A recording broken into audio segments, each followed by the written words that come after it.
दोस्तों 4 तारीख मतलब કે છેલ્લો દિવસ ઉમેદવારી પત્ર ભરવાનો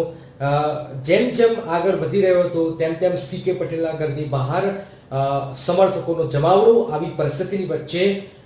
જે નામ ચર્ચાતું હતું એ નામ પર પૂર્ણ વિરામ મુકાઈ ગયું છે અને હસમુખ પટેલ જેઓ અમરાઈવાડીના ધારાસભ્ય છે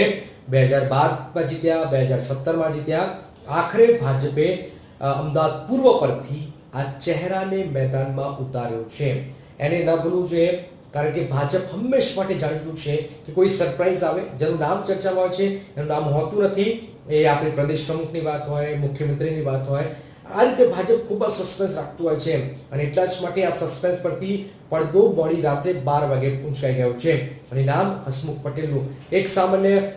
કાર્યકરથી લઈ કોર્પોરેટર બન્યા ત્યારબાદ 2012માં અમદાવાદના અમરાઈવાડીની બેઠક નવી બની સીમાંકન પ્રમાણે ત્યારબાદ તેમને ટિકિટ મળે છે કડવા પાટીદારમાંથી આવે છે અને આખરે તેમને મેદાનમાં ઉતારવામાં આવ્યા છે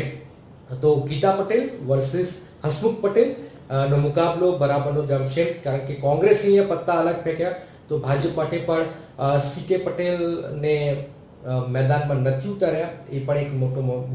બાબત છે તો સીકે પટેલનું પત્તું કપાયું છે અને એક નવો ચહેરો ભાજપે અહીંયા ઉતાર્યો છે તો જોઈએ કે આવનારા સમયમાં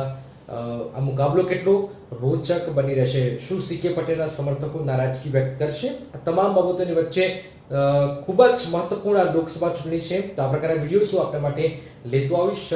જો આપને આ વિડીયો આવે પસંદ તો લાઈક કરો સબસ્ક્રાઇબ કરો અને શેર પણ કરી શકો છો જય હિન્દ